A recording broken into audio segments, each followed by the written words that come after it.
Le 24 mars 1985 voit la création du RDPC. En réalité, donc, la transformation de l'Union nationale camerounaise en rassemblement démocratique du peuple camerounais. Vous me demandez pourquoi? Eh bien, l'UNC, l'Union nationale camerounaise, a occupé l'espace politique en tant que parti unique pendant de longues années. Et dans l'histoire politique de régime, on a toujours besoin de marquer le changement, de marquer quelque chose qui s'appelle un nouveau départ. C'est pas pour rien d'ailleurs que ça s'est appelé le renouveau. C'est pas. Le président Biya, qui avait déjà, en 1983, au Congrès extraordinaire de septembre 1983, annoncé la couleur en matière de démocratie. J'ai déjà eu l'occasion de le rappeler. Lors de ce congrès, il a dit, il y a une formule qui était forte, qui a été longuement applaudie. Il nous faut un parti véritablement démocratique. Là, il parlait du parti. Les gens ont applaudi à tout rompre. Pourquoi? Parce que l'image de l'UNC était l'image d'un bloc monolithique où, effectivement, il n'y avait pas un fonctionnement démocratique dans la prise de décision. Je crois que ça explique aussi un peu le désir donc de marquer la nouveauté. Et comme je l'ai dit, ce n'est pas pour rien que le terme, le concept de renouveau a été mis en avant. Donc on peut, pour revenir à la question, pourquoi l'UNC devient RDPC? L'UNC devient RDPC parce que justement, rassemblement démocratique, parce que démocratie, parce que évolution vers la démocratie était inscrite dans cette opération de changement de nom.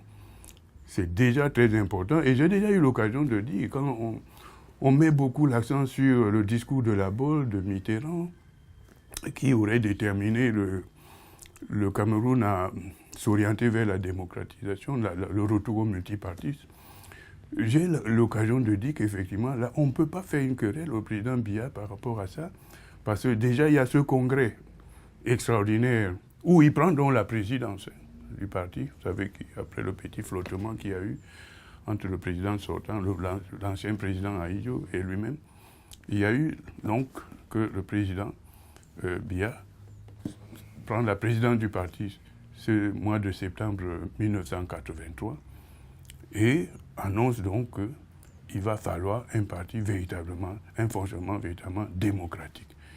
Donc, on peut donc dire, pour résumer la réponse sur cette question, que 1985, à Bamenda, la naissance du RDPC est l'annonce d'un mouvement vers la démocratisation de la vie politique camerounaise.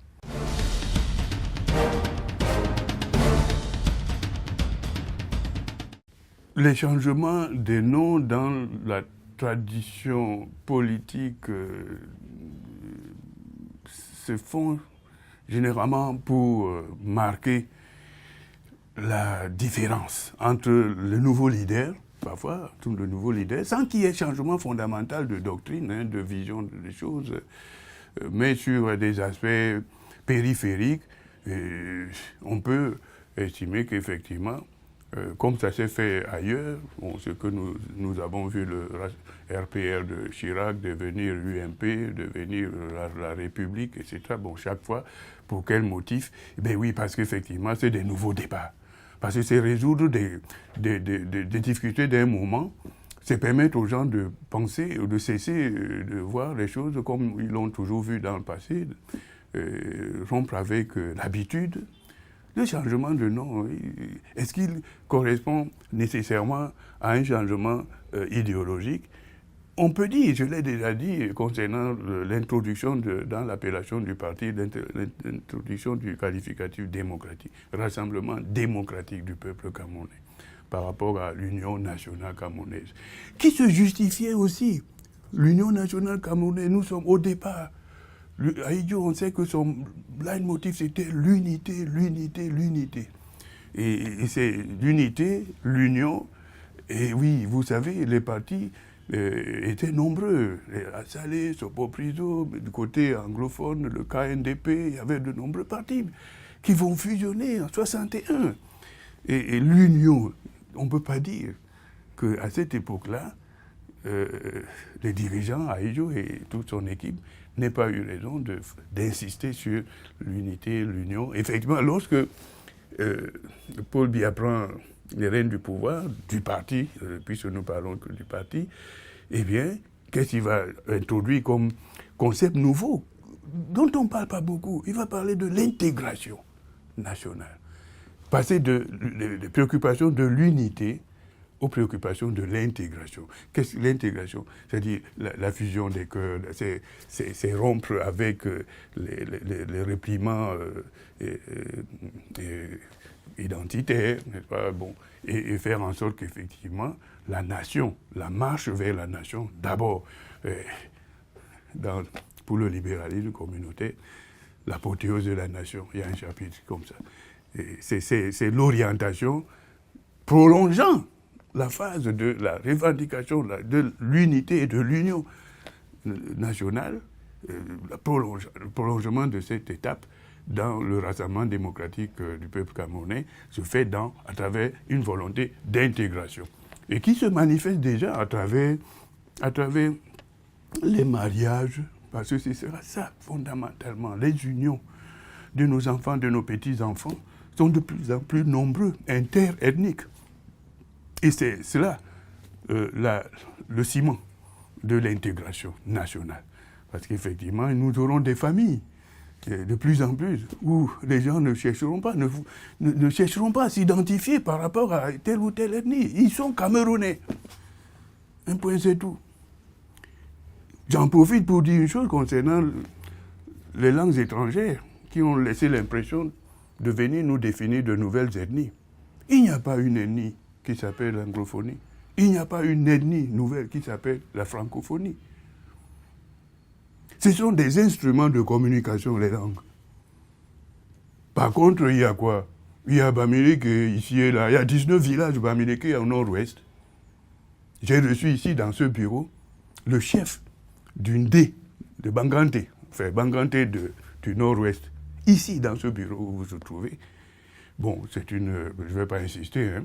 Prenons du côté du littoral, les Bakwiri, regardez ce que le nouveau Premier ministre Dion Ngouté a fait récemment. Bon, il est à l'aise partout, il est à l'aise dans sa zone Sawa. C'est ça, le Cameroun. Ce n'est pas l'anglais, ce n'est pas le français.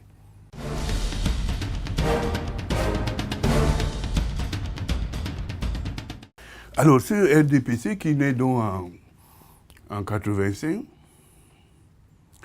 fonctionne tant bien que mal avant 90, en organisant les grandes élections en 86.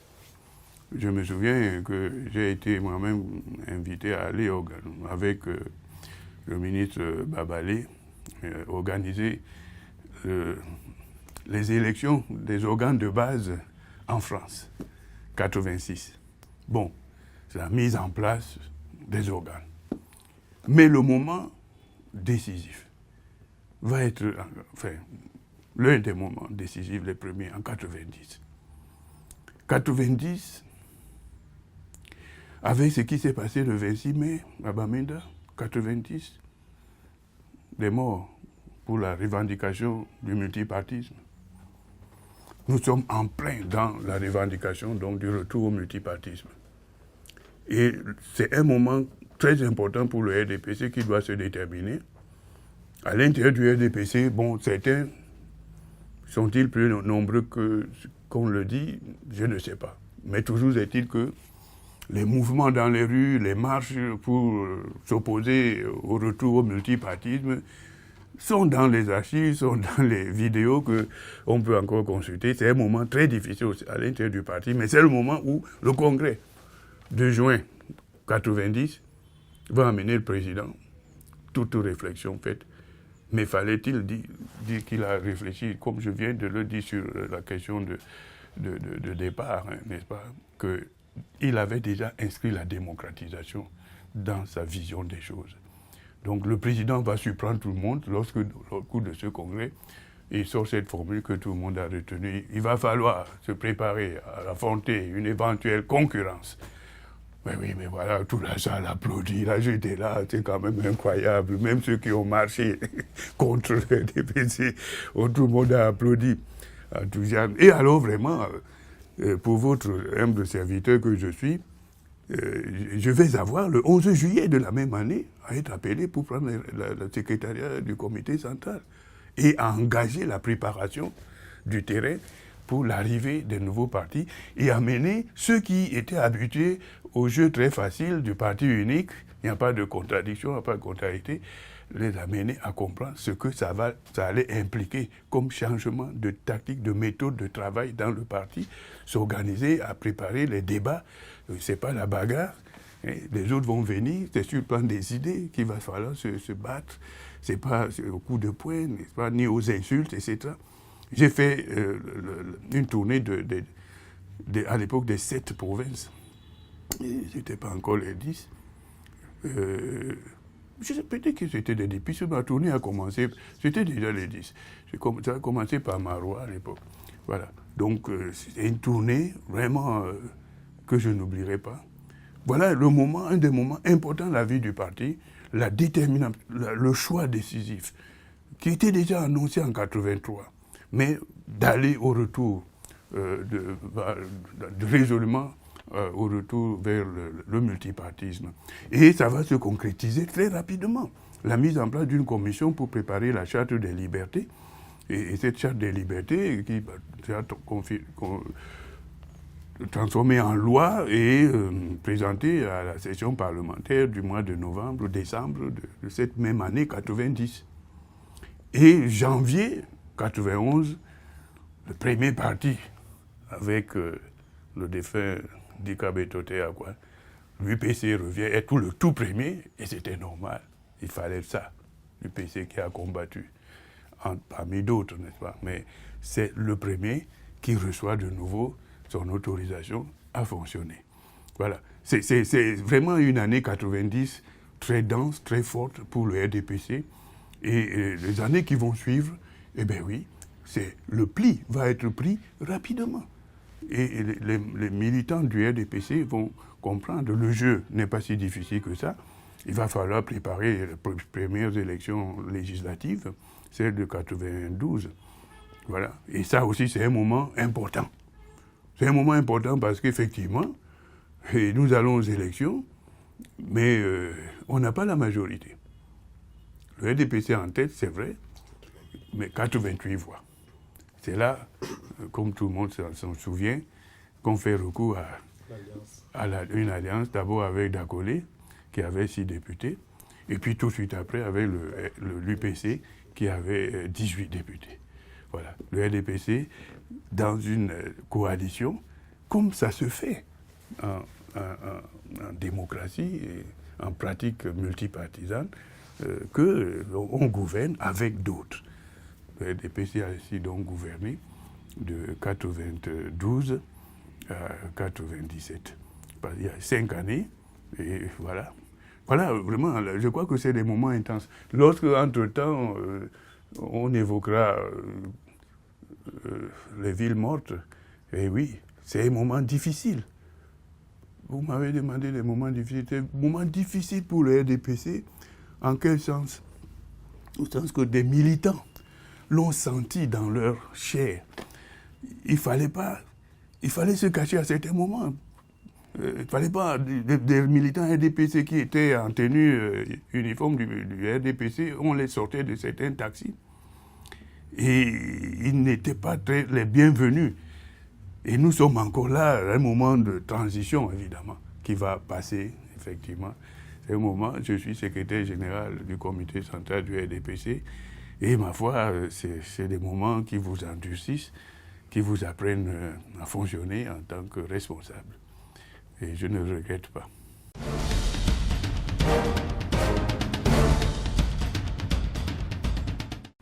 Oui, cela étant dit, les moments d'agression, le moment de transition étant passé rapidement, le RDPC, qu'est-ce que vous voulez, est passé très rapidement à l'extension de sa couverture du territoire. Parce que les années que je viens d'évoquer, 86, 90, 91, 92, les organes du RDPC en termes de sections, sous-sections, etc., sections, collent à l'organisation administrative départementale. 49 départements, 49 sections du RDPC. Comment le RDPC s'adapte-t-il à la lutte, à la concurrence? Le RDPC, immédiatement, comprend qu'il faut multiplier le quadrillage du terrain. Et aujourd'hui, pour aller vite, le RDPC n'est plus départemental, il est au niveau municipal, des arrondissements. 360 arrondissements, 360 sections du RDPC. Et qui suppose quoi à la base? Des cellules, des comités de base, des sous-sections, sections, avec des responsables élus. J'ai participé une fois encore, bon, cette fois-ci on m'a encore envoyé en Europe, au dernier renouvellement des bureaux des organes de base.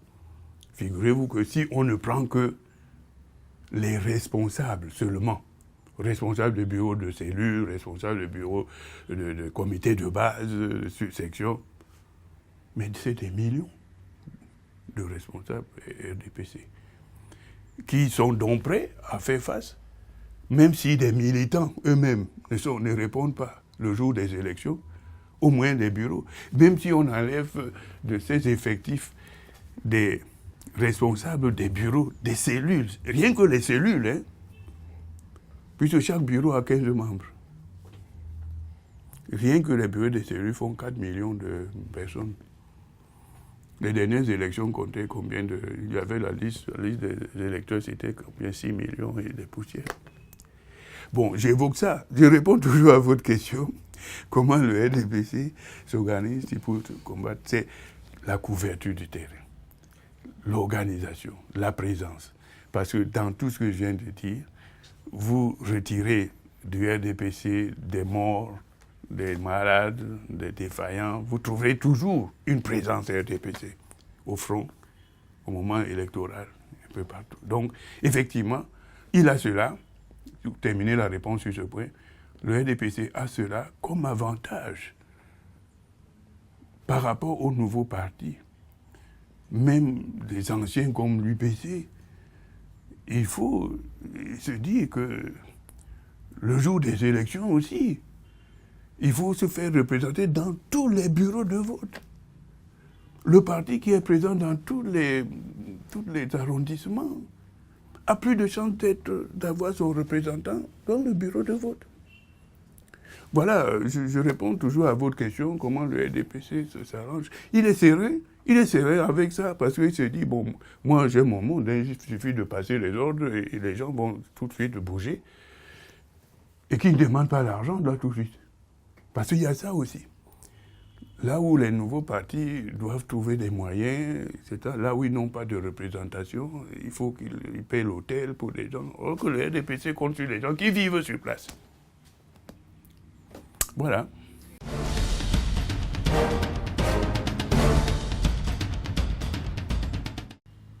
Merci pour cette question. Elle permet de dire que les évolutions mentales, de culture, sont lentes parfois. Je suis allé aux élections de 92, législatives, je voulais être député alors que j'étais aux côtés du président.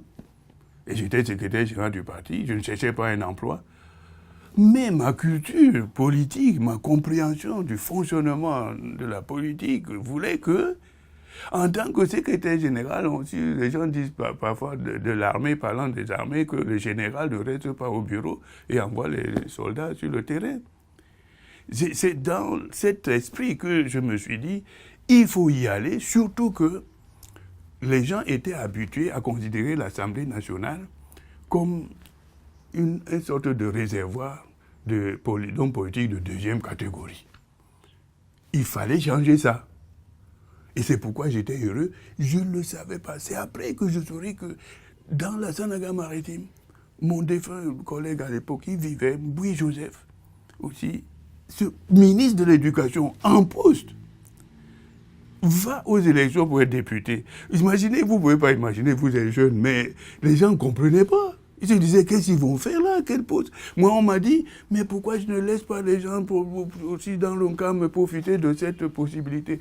Mais il ne s'agissait pas d'aller disputer une place à quelqu'un, mais il s'agissait de montrer dans la vie politique, et je l'ai écrit dans Député de la Nation, qu'il n'y a pas de démocratie sans démocrate. Et les démocrates, ce sont ceux-là qui entrent dans la lutte démocratique. Lutte entre guillemets, c'est pas la bagarre, n'est-ce pas? Mais la lutte politique qui dit, bon, on y va. C'est ça. Je vous remercie d'avoir posé cette question. Et je la termine en disant, la défaite que j'ai subie résultait d'une incompréhension par rapport à tout ce que je viens de dire. Et tout le monde a compris par la suite que ça venait de mes propres rangs, de mon propre parti.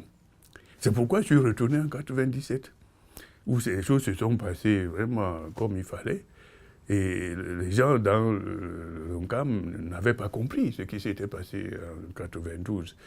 Et j'ai fait un mandat plein, j'ai fait mes 5 années de député, qui ont ajouté ainsi à une expérience que je ne regrette pas d'avoir faite. Voilà.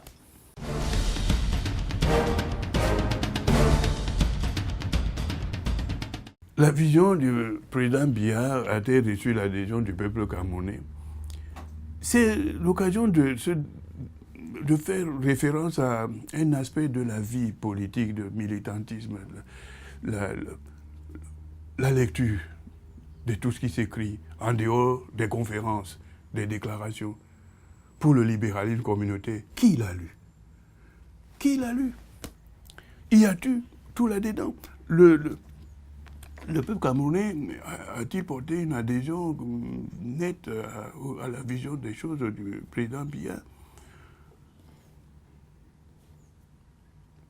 Rigueur et moralisation. Au moins ça, on n'avait pas besoin d'aller lire le livre. Ça a été claironné plusieurs fois. Mais qu'est-ce que ça a donné? Tout le monde sait ce que ça donne en termes de gâchis, en condamnation devant les tribunaux. Je n'entre pas dans plus de détails que ça, mais ouais, je crois que c'est un des aspects les plus visibles, n'est-ce pas, du fait que la vision des choses, par rapport à cet aspect, cette dimension éthique, n'a pas été du tout comprise. En tout cas, ça a raté, je le dis, ça a raté. Ça a raté parce qu'il y a beaucoup de prisonniers.